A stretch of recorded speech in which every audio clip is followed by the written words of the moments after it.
We wanted to get together to talk business.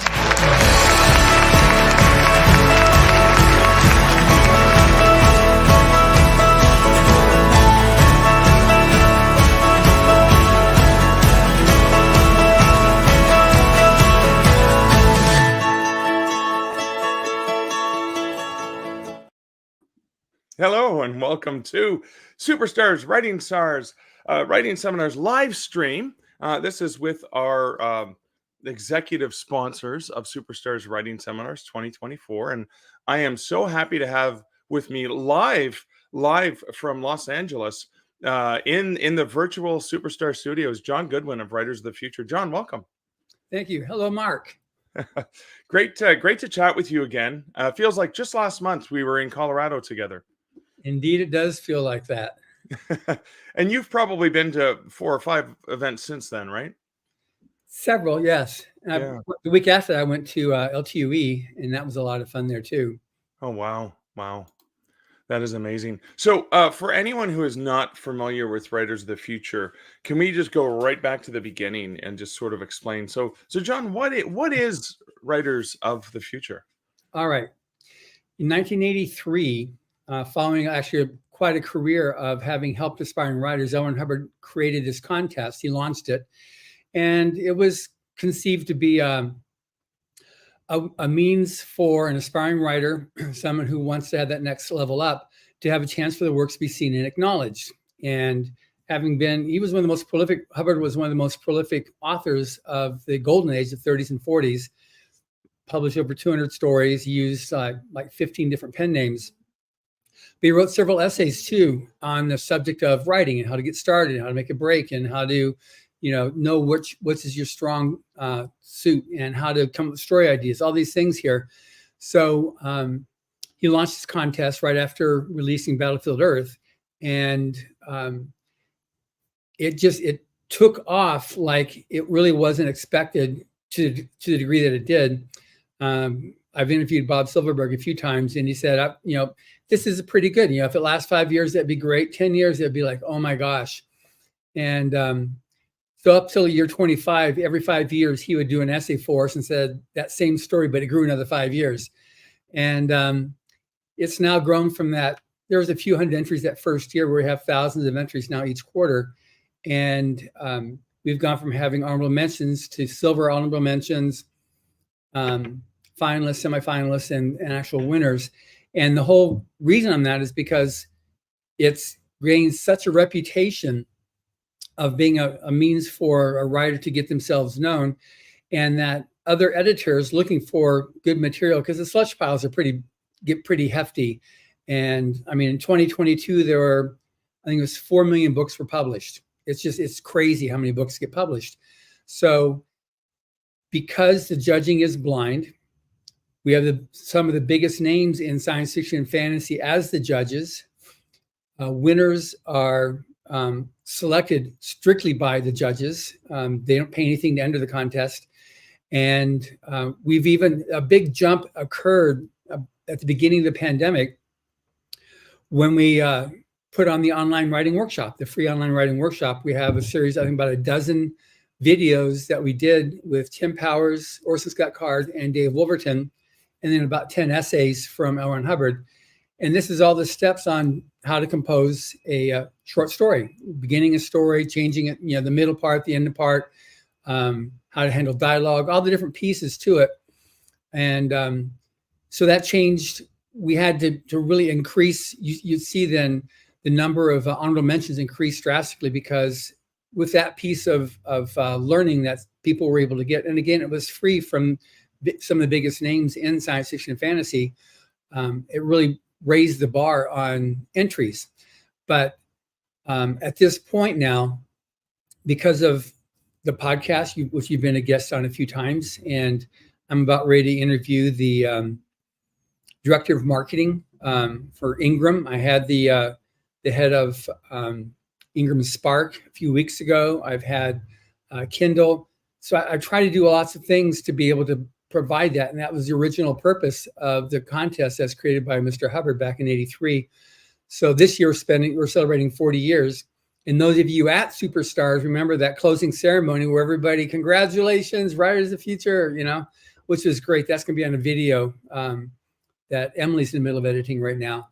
That's going to be played at the event. But yeah, that's the whole purpose of it. And because it is strictly a meritocracy, you've got the judges that are just totally dedicated to like supporting the contest, because there's no hitches, there's no hidden strings, no sliding black curtain that somebody can slip behind and get through. I have no idea who the winners are until the judges send the numbers associated with the story. They have no idea who the author is.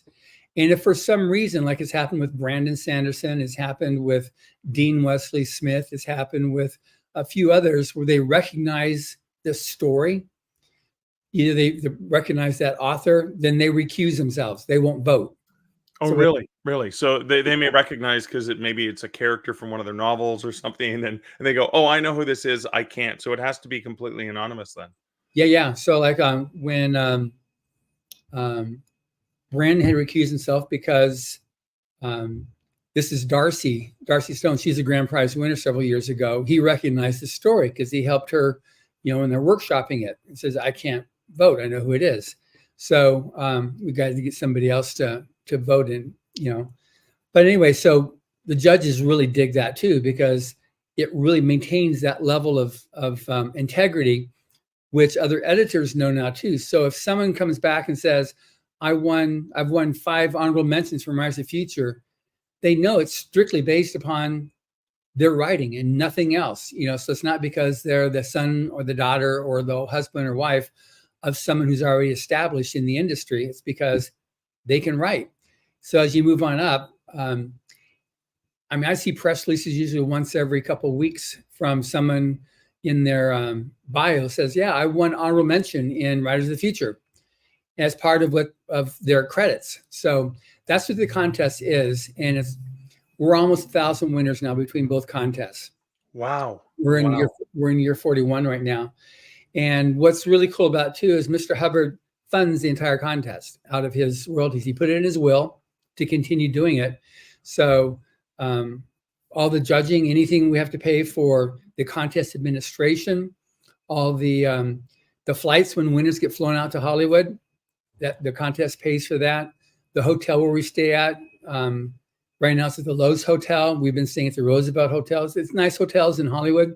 That's all paid for by the contest. Wow. There's flights coming in from where they are. So it's a big deal. It's a major investment, but the whole thing of science fiction fantasy, that was the last genre that Mr. Hubbard was writing in when he wrote Battlefield Earth and then Mission Earth.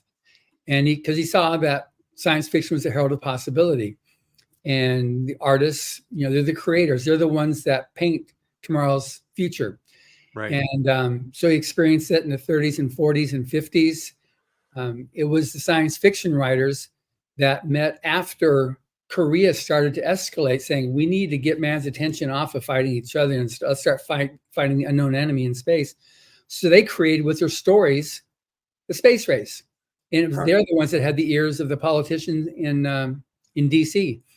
And so you had, Hubbard, but you also had Heinlein and several others that were writing stories that kind of like put men's attention onto what if. And so that's so many of our keynote speakers over the years have been engineers, astronauts who were inspired by science fiction. That's what gave them that spark of like, wow, I wonder what if. And that's the beauty of science fiction. Yeah. I love that herald of possibility. Such a magnificent quote that really captures the sense of wonder that comes from the speculation of the speculative genres. Absolutely amazing. So for writers who are interested and say, oh, wow, this sounds amazing. So what are the qualifications in order to be able to, obviously it's going to have to be in the speculative genres. Right. Yeah. So good question. Yeah. So the main thing, like I said, is speculative. And also just Jody and I, who's our current coordinating judge, she replaced Dave Wolverton, who replaced Katie Wentworth and who replaced Algis Budrus, the original coordinating judge. You've got to show something speculative within the first page or two. Otherwise, it's not clear that this is science fiction or fantasy. But you can't have been. The rules are on writersofthefuture.com, but you can't have more than 3 short stories that are with sales of over 5,000 hits, and it has to be pro rates, and pro rates at the time of the sale. So right now it's 8 cents a word is considered pro rates. So if you were sold a book like 15 years ago, maybe the pro rates then was 5 cents. So whatever the pro rate was at that time, or novel, 3 short stories or a novel, and same thing, 5,000 sales or hits if it's digital, and paid pro rates for it. So you can't have any of that. Otherwise, it's amateur and it's international. So wherever you're from, it's English. You got to submit English. It's PG rated. So there's no gratuitous sex, gratuitous science. There's disputes whether you can use an F-bomb once or not at all. It's just, that's not what we are, so it's not that there aren't markets like that appreciate that. We just don't. So we want this so that if it goes to middle school, the kids there can be able to enjoy it and not get caught up in it. And there's no politics, no gender rants or ravings, no soapboxes allowed. It's just, it's got to be the genre. We're celebrating the genre, not some other intention to push, an agenda. So that said, we've got science fiction, fantasy, dark horror, dark fantasy rather, light horror. And you normally see also with Writers of the Future, 6 or so years ahead of the mainstream curve. So, because a lot of these authors, like, we saw steampunk 6 years before it became a rage, several years ago. But we saw before then some of the downloading one's consciousness, these things which are kind of common now. We've been doing those for like 12 years. So you can usually see the precursor of what the genre holds, because these are the future voices, which Orson Scott Card says, Brandon Sanderson says. We've got, even all the Publishers Weekly, Library Journal, book list, and then Locust just gave us a really nice award and recognition, celebrating 40 years. I've had a nice interview with Tom Doherty, who's the founder of Tor Books. I've had Bain, so I've talked to them, and they just, because so many of the winners and judges are published by these publishing houses, that it just, it spreads and spreads and spreads. And the main purpose, the only purpose, is to provide a launching pad. And for the most part, people that have been discovered, that have been given that break, have been really, really nice. We have no guarantee of what the people's personalities are like, but for the most part, we've done pretty good over the years. Yeah. And continue to go really well. I'm really anxious for the next, batch of winners coming out this year for volume 40. And it's always such a treat. I guess the one thing I'm realizing I'm just prattling on here, but I'm just always amazed how fresh and new the stories are. You kind of like, okay, you got this trope.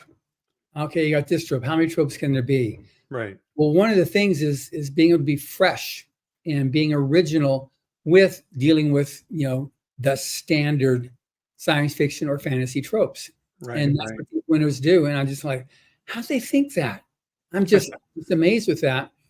And I will say, just to get this out clear there, and that we don't accept AI. It doesn't mean that you don't use your Grammarly to help you clean up something, or it doesn't mean that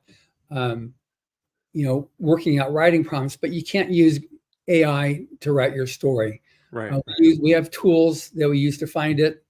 Not so much a problem with writers as it is with artists, but we go through and we cull anybody who's using AI to write a story. It's just, that's not what this contest is. And I realized as soon as I said no AI, of course somebody's gonna try to game it. Say, yeah, of course. I'll show you.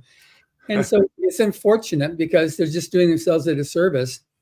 We want to we want to be able to have real creative juices flowing on this thing. And with the art, unfortunately, with AI, several of the artists that have submitted have used AI, and we have to disqualify so many people, which is unfortunate. And then talking to some of the professors at art schools, they're disheartened because so many of the students are using AI to do their art projects instead of them learning the tools of art. And it's just not, that's something that our current, junction we're having to deal with right now. And so with the contest, both writer and art contest, we're trying to hold the line on that. We want, to that degree, we're old school. We want raw talent. We want to have that express. We want to realize that. We want to celebrate that.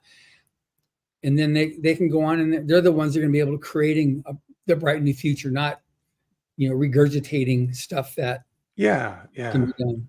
I mean, you're celebrating the raw talent and the potential of these writers, these younger voices, or newer, not necessarily younger, but newer voices into the industry, to try to give a spotlight on their writing and their humanity, even because there's a lot of humanity in science fiction. It's a great, I've often heard the phrase that, really great science fiction or fantasy can be a mirror held up to reality, because we can explore concepts that we may not be able to explore in contemporary fiction because maybe they're too close to home. I think, like you said, when there was wars in Korea and things like that, let's focus on us all coming together to protect our planet against invasive species or whatever the case may be, right? Exactly. And so there's during the pandemic, Dave Farland Wolverton tried doing stories which had the positive uptick, because there was enough of the downtick happening out there around the planet. So he wanted to do something. So there's a lot more tension on having that. But the whole thing on providing that resource for the right. Some of these winners, they've been entering for like over 20 years. It's not something that there's like, okay, I'm gonna work out my prompts here and that sounds good. Okay, I'm gonna do this on another prompt.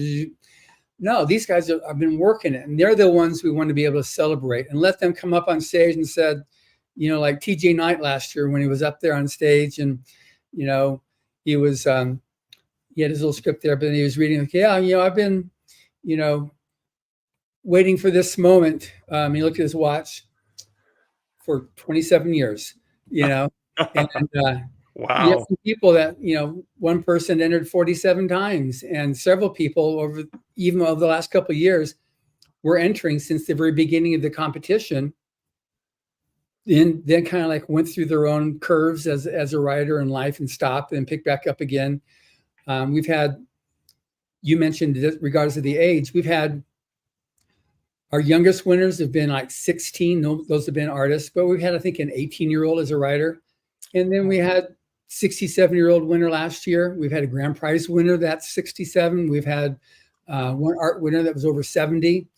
We have no idea of the age, nationality, ethnic, so it's there for anybody that if you want a second career and you think you've got something in writing, take advantage of this. Yeah. And it's not just, I know it's an annual contest with an annual celebration, and I know we've got a video to sort of, celebrating 40 years. But it's not just one time. Like it's a quarterly submission period, right? So you could submit multiple times in 1 year if you wanted to, right? 4 times a year. In fact, there's certain writing groups who highly, drive home that point of, enter every quarter, write a story, submit, write a story, submit, write a story, submit. Because the writer becomes a writer by writing. You don't sit there and you don't just have, this is my idea. You got to be willing to, let that one go and then start another idea and another idea and another idea. And that's one thing that 99.999% of the writers have to be able to come to grips with. You've got, this is my idea. It's my kernel. It's my truth. This is my essence of what I'm trying to say. All right. Say it and start another one now and start another one. Just And that's even addressed on the free online workshop that we have, like the idea of coming up with more ideas. Because if you only have one idea, then you need to deal with that too, if you're really intent upon becoming an author. Right, right. So this contest happens. You have a major celebration Yep. in the spring every year. So very shortly, you're going to be gathering and bringing in a number of the semifinalists and a whole bunch of instructors. I mean, the authors who get into the semifinals, they have an experience like no other. Like you Yeah. bring them, talk a little bit about what happens when they're there, because obviously one of them is going to be the grand illustrator, grand writer that's Yeah. announced there live. But this is quite a It is quite a life deal. changing experience for a lot of writers, isn't it? Yeah. So the winners fly out a week in advance and they start doing a week-long workshop. And this year it's being taught by Jody Lanai, who's a coordinating judge, and Rob Sawyer. He's now co-author. He's co-teaching that with her this year. And then we've got about another dozen judges that are coming out. Hugh Howard will be here for the first time. Orson's got cards coming this year. Very excited about that. And Tim Powers will be teaching. Kevin Anderson, fellow, co-founder, and Rebecca will be there teaching. Todd McCaffrey. There's another dozen or so, but there's a lot of judges that are there, and they will teach different aspects of writing hard sci-fi, the perils of how to starting your career too soon, and how to transition. At what point do you quit your day job? And for the artists, we've got also major names in likewise in illustrations there, and also go over how to put together portfolios. How do you, how do you deal with the constant changes in the different techniques in art, because you got a lot of digital, but you still have a basic grounding in illustration that you've got to know how to draw people, how to sketch, all that stuff there.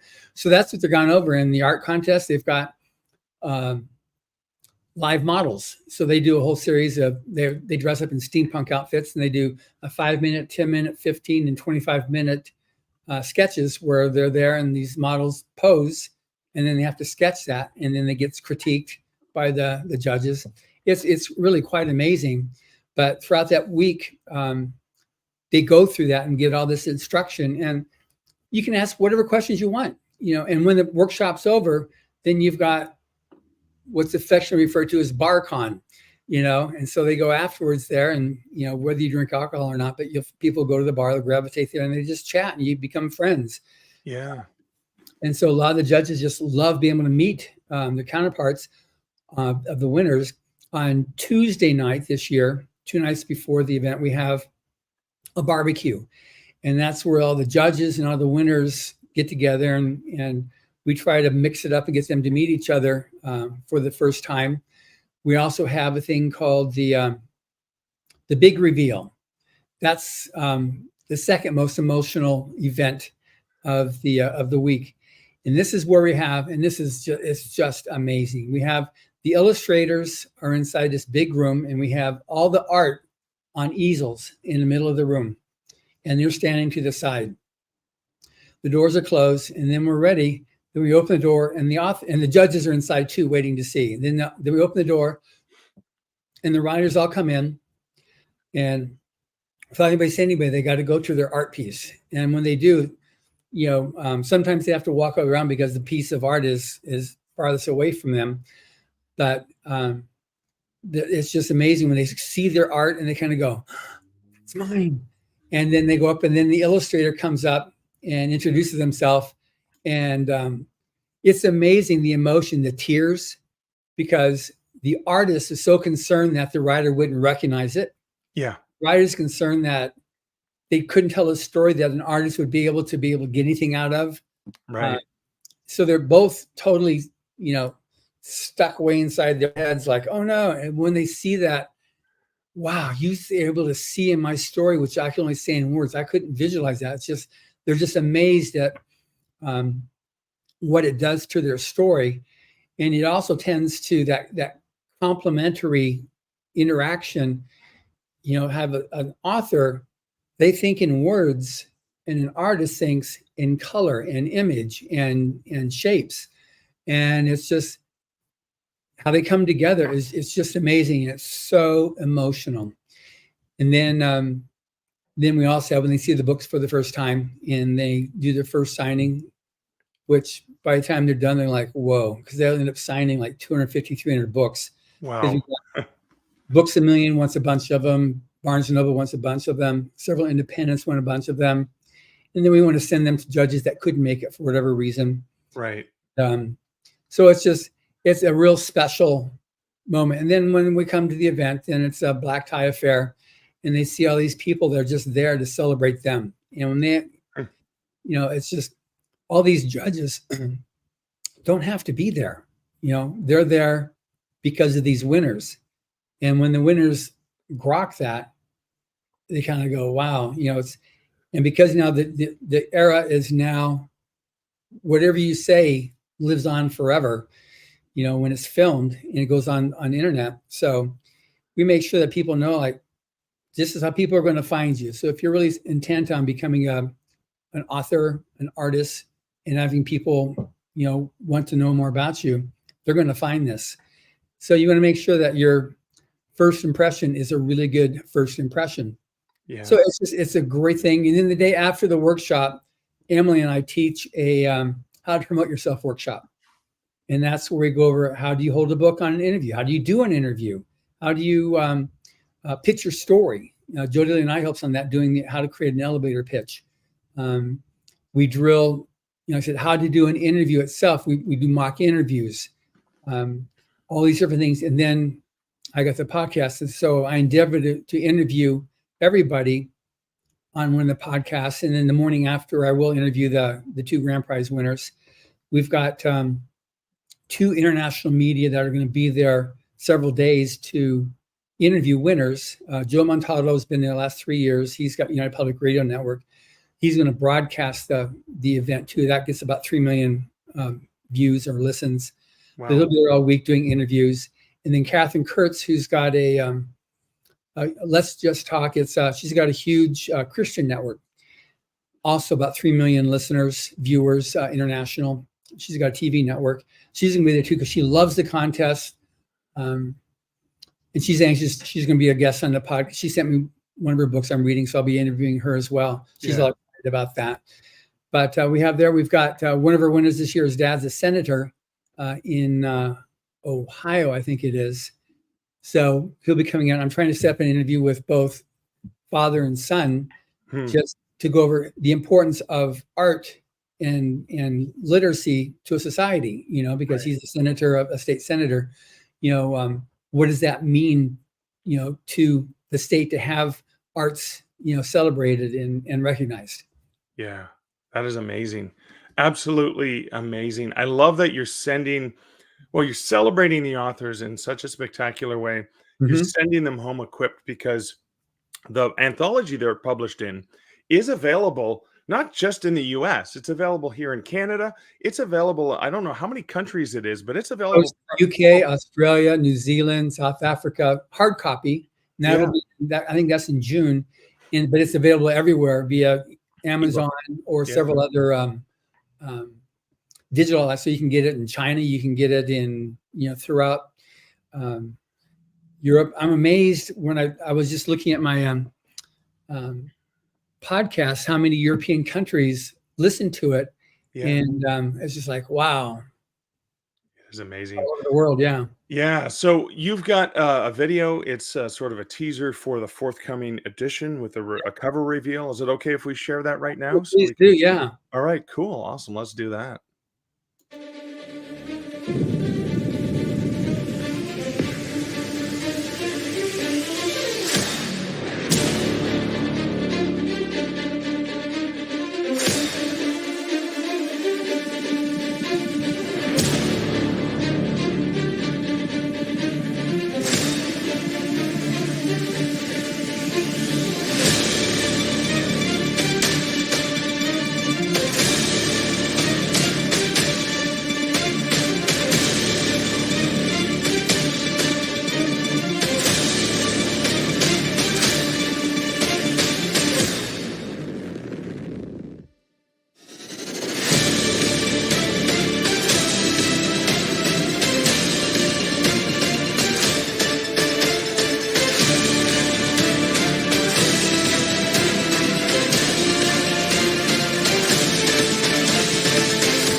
Wow. Absolutely gorgeous. So this event is in April, and then like a week or two afterwards is when the worldwide release of the book is. So it's Exactly. kind of like this red carpet affair where you're like, hey, everyone who's here gets to see, the book now today, but it won't be in stores till May 7th, right? Right. But you're going to be Yeah. able to pre-order.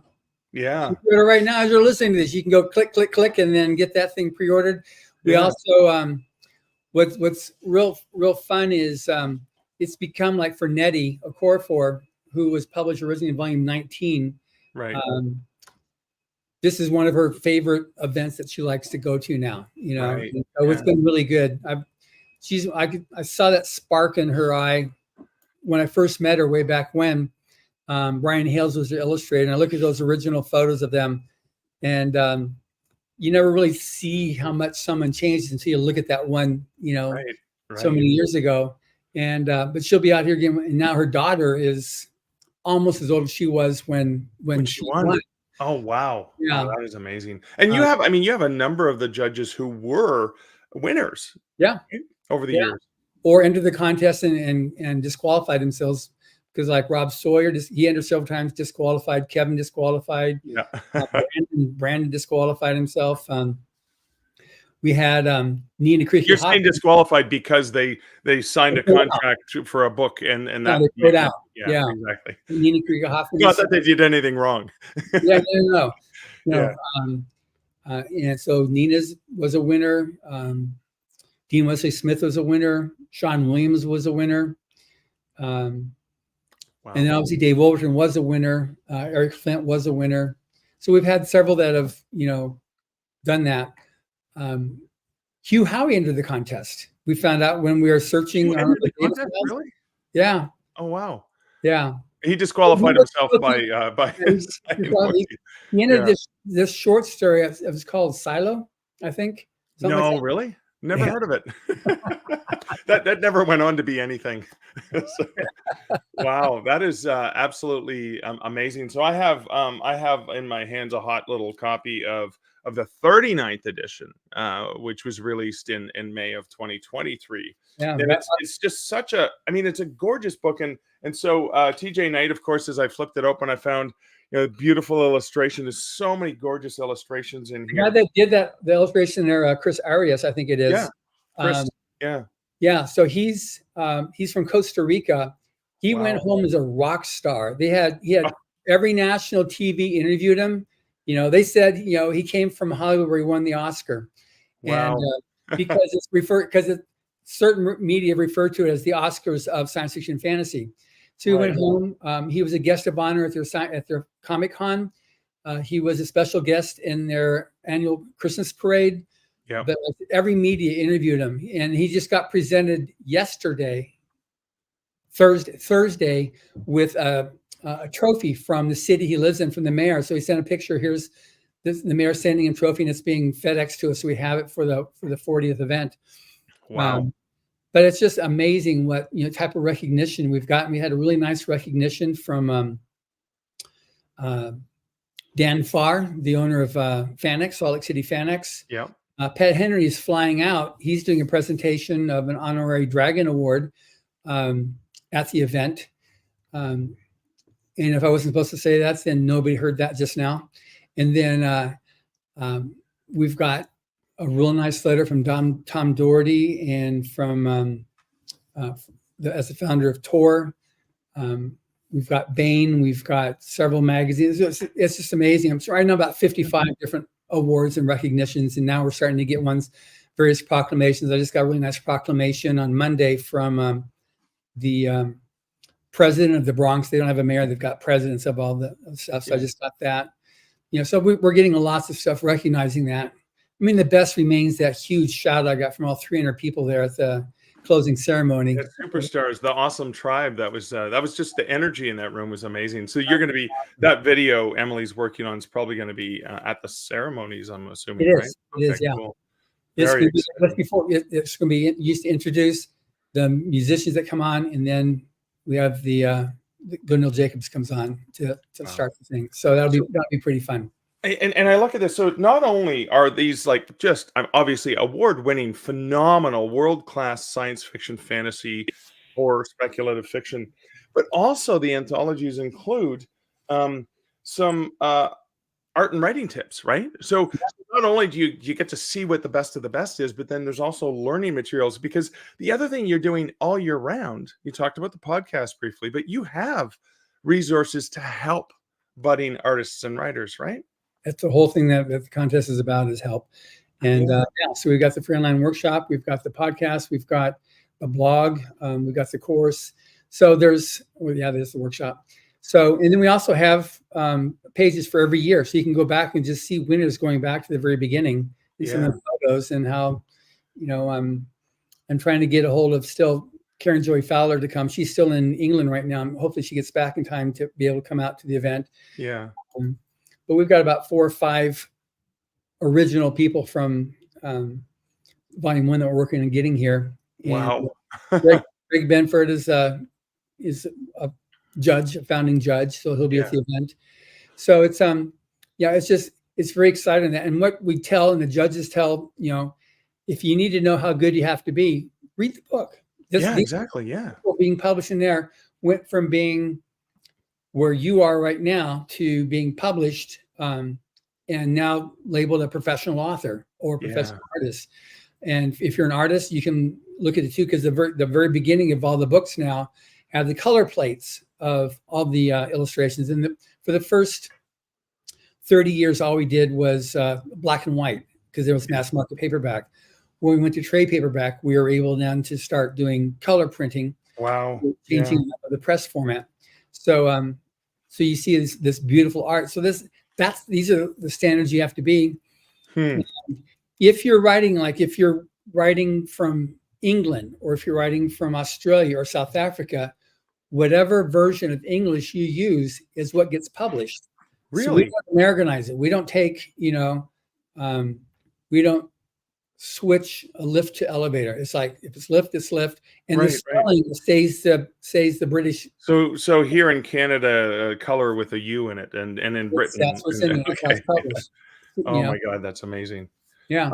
I love that stuff. So you mentioned earlier, so let's get into the podcast and what you do, because you put a lot of energy into reading and interviewing, and I just want to share this, because you just recently won this award, right? This is the podcast, well, multiple awards, obviously. Yeah, this is the People's Choice Podcast Awards, and so there's over 5 million nominations for this. So they have about, I think, 15 different categories. So I do a couple different categories. I do education, I do storytelling, and I do art.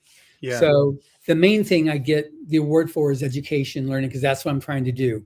Yeah. And you see the storyteller drama, education. Wow. So, that's the one that kind of like sings through on this whole thing, because I'm really trying to do that. So what I do is once I get somebody on, and it's pretty easy now to get a guest, I must say, because I get an average of 2 million listens per episode. So with that, when I pick an author, I have to read their book before I will interview them. I won't read the Cliff Notes. I won't read, here's the Goodreads or the Amazon description. But I have to read it, see, like, where's this guy coming from? Do I really want to do the interview? And I will do from there, put together, okay, so I think I see where this guy's coming from. So I'll put together the different questions or ideas, and I'll send that to the author, saying, okay, this is what I'd like to discuss, and get the agreement on it. And that's what the interview is. And it goes really fast. When I interviewed David, he was a guest at the, Honor Harrington.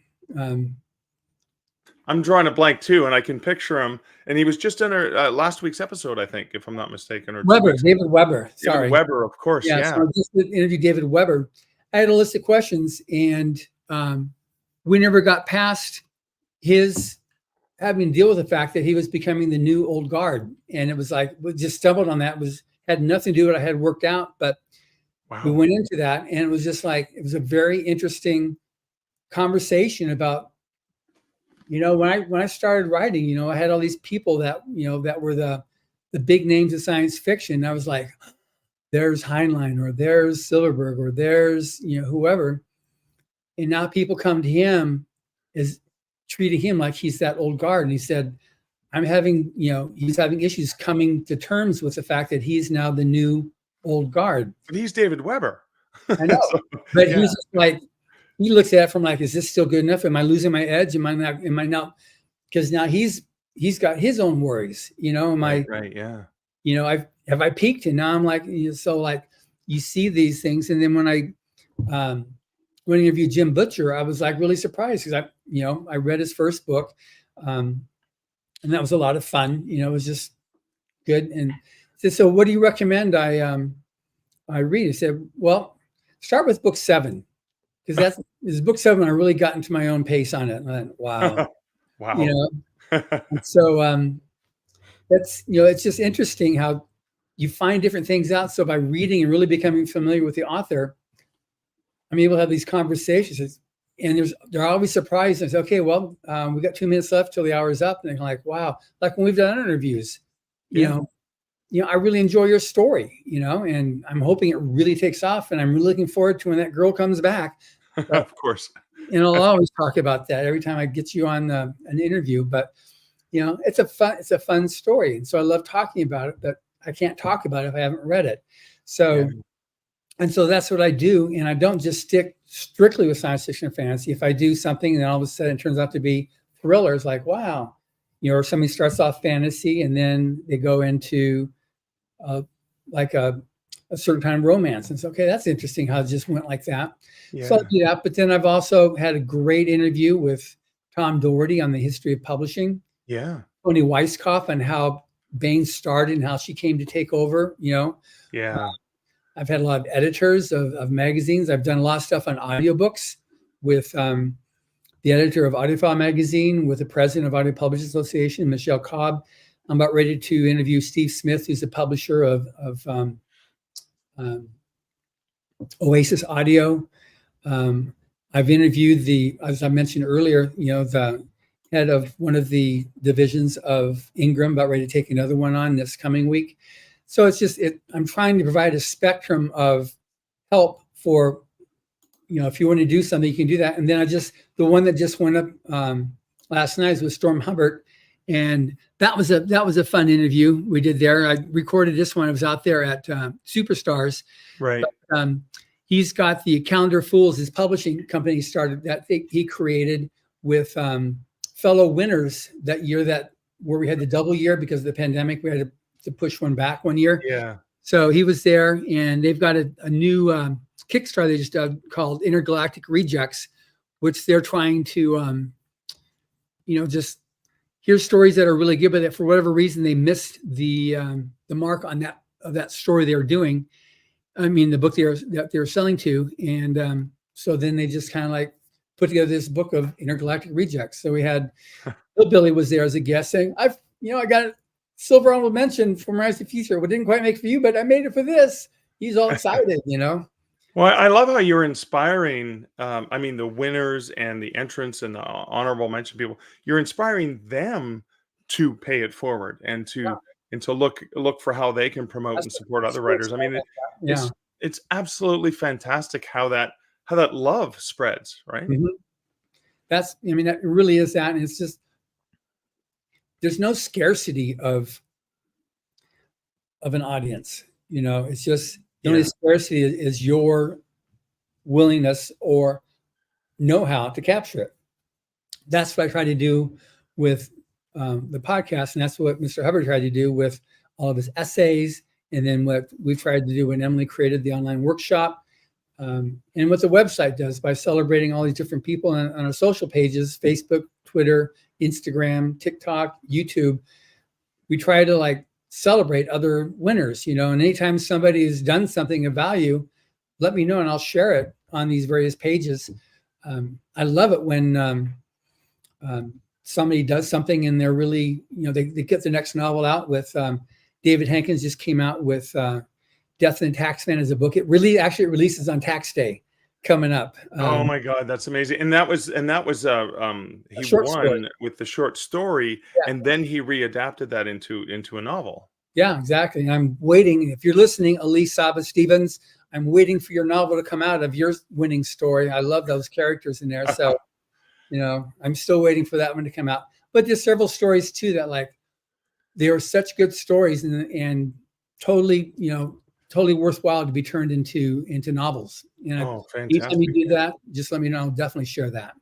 Oh, that is awesome. Yeah, actually, I have Death and the Taxman just out of reach here. Just a nice signed copy from Great David story. as well. So as well, and We did an interview. We did a podcast interview on it too. yeah, exactly. Absolutely fantastic. So people can find all these resources at writersofthefuture.com, right? Correct. Awesome. This is absolutely amazing. Always inspiring to talk to you and just to see all of the things that are going on.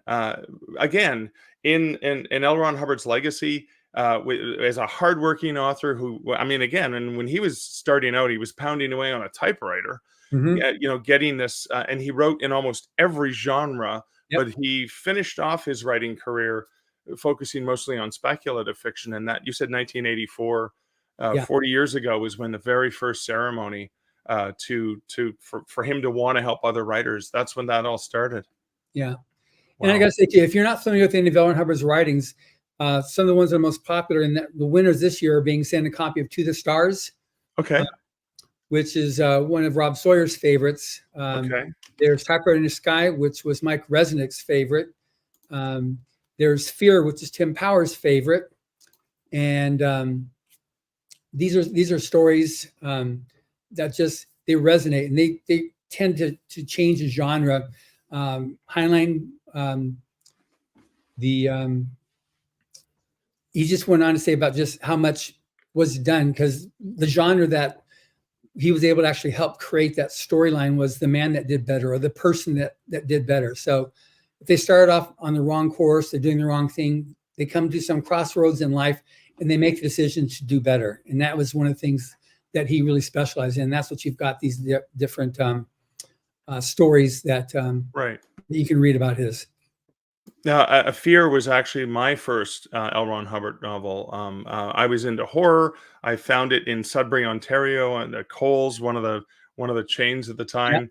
And I remember bringing it home and just devouring that one, and of course not realizing how much else he had written outside of in the other genres. And we have a comment from one of our live viewers. So this is Wolf Moon. You may recognize the name. He may have done something with Writers of the Future at some time. He says, I view John's Writer of the Future podcast as part of my continuing education. The people he interviews are at the top of their game and often at the top of their domain in the publishing industry. It keeps me up to date with the latest trends in the industry. Thank you very much, Wolf Moon. And I'm going to take this opportunity, that's another short story that I'm waiting for the novel come out on his winning story. So Moon Girl shows life as a whole novel. So I'm looking forward to that one too, to be able to talk. I think like you, Wolf has done some courses, the free courses at writersofthefuture.com, and is also dedicating so much of his time to helping other writers, because I think there's a lot of writers that he's coached and mentored who've gone on to become semifinalists, finalists, and winners of Writers of the Future. So I love this community spirit of just helping one another out. That's great. Thank you very much. Amazing. So, John, I trust I'll get to see you potentially in 2025 in Colorado Springs with I'm totally planning it right now, bearing no unforeseen things. But I love Superstars. The founders were obviously, the creators were themselves, born up from Writers of the Future. And from what I gathered, part of it was to be able to provide what was taught at Writers of the Future to the people that hadn't won, or people are still trying to make it. So you had Dave Sparlin, you had Kevin Anderson, you had Rebecca Mesta, you had Brandon Sanderson, Eric Flint. That's right. And then you came in, a year later? They can't get rid of me. I joined the team as the master of ceremonies, but just because I was like, I'm coming back every year anyways. You may as well put me to work. Exactly. You're a keynote speaker for us when you're at. Yeah, 2014 was and I was honored. I was the first person who got to congratulate Orson Scott Card for winning the Lifetime Achievement Award, because he was coming off stage as I was going on, and I was so nervous, not just to be doing the keynote, but it's like, this is my first time meeting Orson Scott Card, and I get to say congratulations as we're passing each other in the wing. An absolutely amazing time. I just and for writers out there, I strongly encourage, and again, somebody saying, so great to see you both, and my apologies, it's Facebook user I know on the Facebook group for Superstars will know who that is, so thank you. Glad to see you as well. But so for writers who are interested, they can go to writersofthefuture.com, and there's four time slots per year where they can enter for the chance to be a part of this. The current slot is up at the end of this month. At the end of March 2024. Yes, will be amazing. And then of course in another April month 1st, you'll next be quarter starts. celebrating celebrating this fantastic batch of illustrators and writers. And so I have it's like 40th anniversary for writers, and you've been celebrating illustrators as well for 35 years. Yes. So absolutely fantastic. John, thanks so much for spending time with me today. I really appreciate hearing more about Writers of the Future. Thank you very much for having me as a guest, Mark. It's always a delight to chat with you, and it's always so inspiring. Just want to remind folks that we'll be doing regular chats with our amazing sponsors from Superstars Writing Seminars, and just keep an eye in the feed. Subscribe to us over at the YouTube channel, or if you're a member of the Facebook group, you should see the notifications that we're posting. So John, thanks again. Appreciate it. Thank you very much, Mark. And goodbye, everyone.